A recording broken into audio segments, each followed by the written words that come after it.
probably throughout a lot of industries, there's not a lot of courage when it comes to trying new things, because you're going to have to try 10 to get one, right? Or whatever the numbers might be. But so clearly there must be a tolerance for finding things that don't work and having to continue to look for the things that. And I think it's almost, not to say a venture mentality, right? I don't think it's fair to overlay a venture mentality across the entire organization, but where you have smaller groups who are tasked with and directed to have a venture kind of, we'll even call it venture intel, not even venture investment, but venture intel. Yeah. Get out and learn as much as you can about these areas. What do we need to be doing? Let's build consensus on if this is something we want to sink our teeth into. I think that encouragement to explore and to be curious is a huge part of why we've been able to do what we've done in such a short period of time. I don't think that can be underemphasized. Right. Lisa and I are in conversations all the time, and we're sort of in this in-between spot of, we have a really good view of new venture across retirement and the wealth side.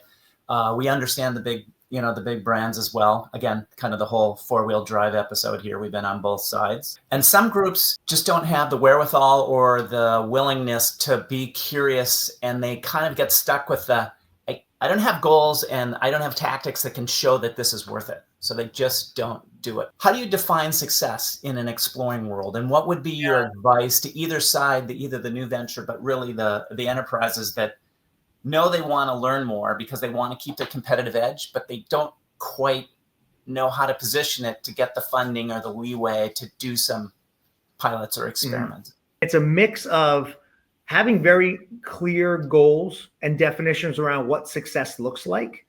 And then it's having an internal champion. I think those are the two big things. So if we kind of break those up, as an asset manager, as a record keeper, as just a voice in the industry, I think it's easy to say, what success look like? Well, it's more assets. It's, more FaceTime with clients. It's more of a leading voice on things like venture. And some of those are hard to quantify and some aren't, right?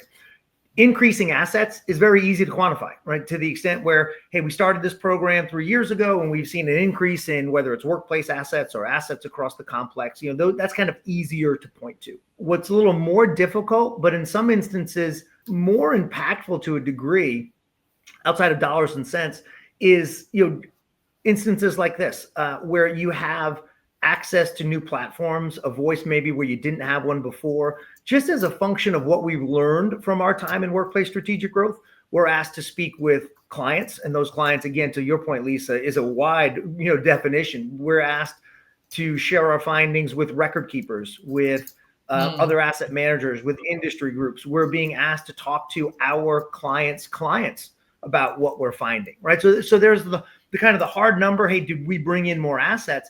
But then there's this whole other side of the equation where we're getting, access to clients and prospects and opportunities that we would not have gotten if it weren't for this work.